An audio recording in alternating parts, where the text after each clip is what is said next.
and welcome to the Seahawkers podcast. I'm Brandon Schultz.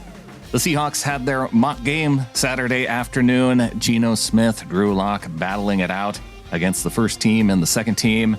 And while we had Bob Condotta and Greg Bell out on Twitter live tweeting the game, we also had Frost in the Discord. And if you want to become a part of the flock and get in the Discord, $3 a month up at getintheflock.com. You can participate along as well. But Frost, he was picking some of the best quotes from Bob Condotta and Greg Bell. We have Bob Condotta saying, Lock with a perfect pass on a seam route to Metcalf, who bobbles it and then reels it in at the 4-yard line. Greg Bell tweeting that with Drew Lock, along with the first team offense, he went on a drive. Lock was 5 for 5, 62 yards. A nice little check down to running back Ken Walker in the flat after he saw a couple wide receivers covered deep. And it was Ken Walker getting in the end zone with the touchdown run of 4 yards. Greg also tweeting out that Drew Lock was 10 for 10 passing with both the first and second team. His 10th pass was an acrobatic touchdown catch by Cody Thompson with a nice little back shoulder pass, and cornerback Tariq Woolen, who was all over him in coverage. Lastly, of the tweets that Frost noticed, he had Greg Bell tweeting that the most impacting defensive player of the first half for the Seahawks, rookie cornerback Tariq Woolen. 2 pass breakups, a near interception, and he just would not let Marquise Goodwin past him all camp. So some interesting posts there. Thanks to Frost out in the Discord for pulling those out. We also had the unofficial passing stats from the Seahawks posted. And Geno Smith, 10 of 19 for 94 yards on the day. Drew Lock, 18 of 27 for 185 yards and a touchdown. And we had Jacob Eason going 3 of 6 for 22 yards. And interestingly, it seemed like Drew Lock was playing against the first team defense most of the day. So 18 to 27, 185 yards, primarily playing against the Seahawks ones on defense. It's definitely good news for Drew, but it seems like also bad news for the defense and also bad news for Geno Smith, because if he was 10 of 19 for only 94 yards and he was going up against the second team defense, well, I think we're just going to have to wait and see how we see things go in this first upcoming preseason game against the Pittsburgh Steelers and see how they do against them. We're going to hear from some press conferences, though, from throughout the week. On days 5 and 6 of training camp, we heard from some of the offensive coaching staff, in addition to some of the newest members of the Seahawks.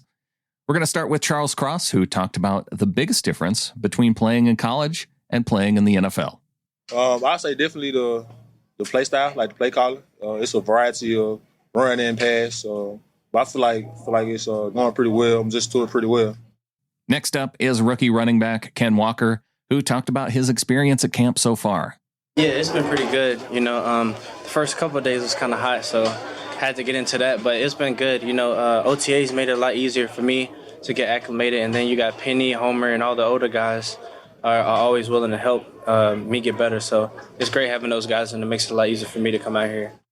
And in case you want to feel old, here's who Walker said he liked to watch on tape growing up.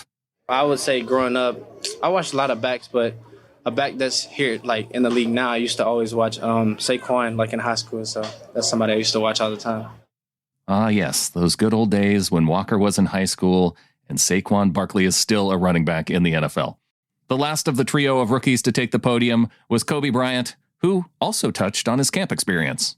I feel like camp is going great for me. I'm learning something new every day. The coaches are on me, pretty tough. But that's what I expect, coming in as a rookie and, just have my head down and work and, just continuously getting better. Coby, who many consider the standout from camp so far, has enjoyed the high volume of targets he's getting.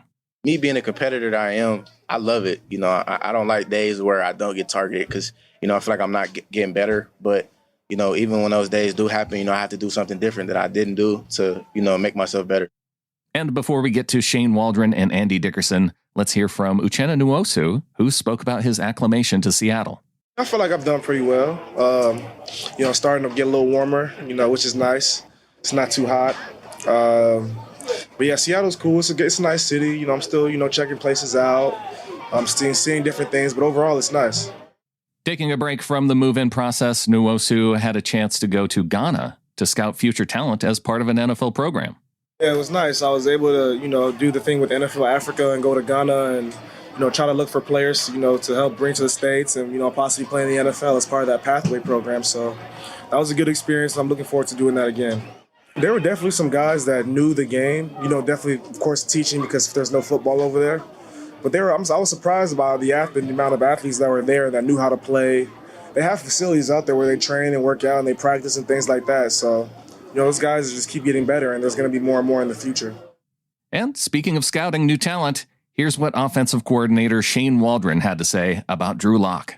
I think he's done a really nice job of picking up the offense. I think as a whole, with the ebbs and flows of training camp, especially, going against a good defense where, hey, sometimes they're going to get our number, sometimes we're going to get their number, but about how you finish the practice. And I thought today really exemplified for Drew, just finishing strong and keeping that level-headed mindset throughout the course of the day.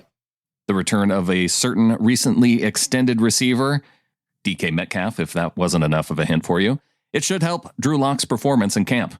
I love seeing him back and all in, happy to have him back in here. And, I thought really appreciated the way he handled everything in a good professional manner. And then he gets right back out there. And, like anything else, it's still a process to get back into the swing of things, get back into the timing and rhythm. But as far as from a mental state, from a physical being in shape state, he's right picking up where he left off. So he's just doing nothing but trying to be that positive leader day in and day out within the building. DK's return to camp came along with Pete Carroll's absence from practice due to his COVID diagnosis. Pete was out there, though, in the mock game after his 5-day mandatory quarantine. And here's what Waldron had to say about what it was like for those days with Pete out of training camp.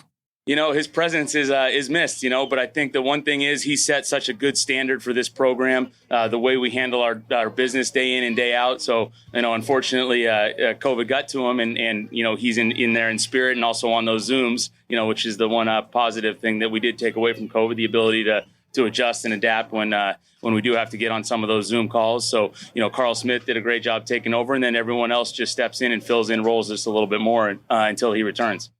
In Pete's absence, it was business as usual, as Waldron and company evaluated who would be a good fit as a third wide receiver among some of the younger players. It comes right back to that competition thing, right, where we got that good competition for that third receiver spot.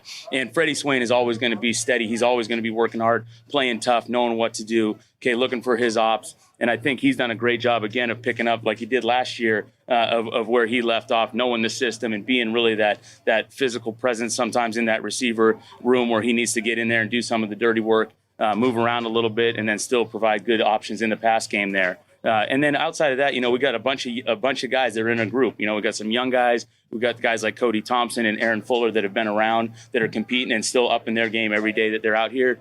And D. Eskridge, I can't wait to get, I go reference like Rashad Penny's situation where sometimes, those injuries are out of your control. And I think the hardest part for D right now is knowing that he wants to be out here every single day. And again, a guy that's tough, physical, and wants to be out there, just some bad luck has prevented him. So I can't wait till he gets his chance to really show what he can do. The Seahawks have a few other good competitions on the offense, including at running back.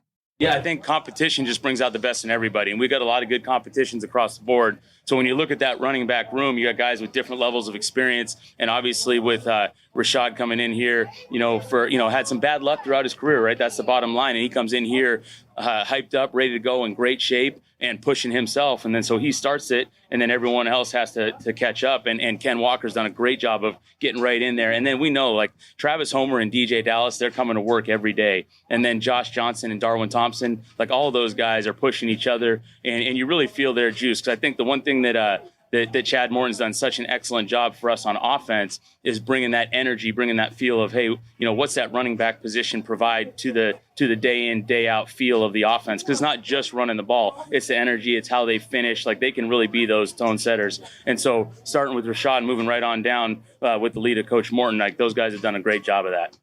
The two rookie tackles will also be looking to have starting jobs come week 1.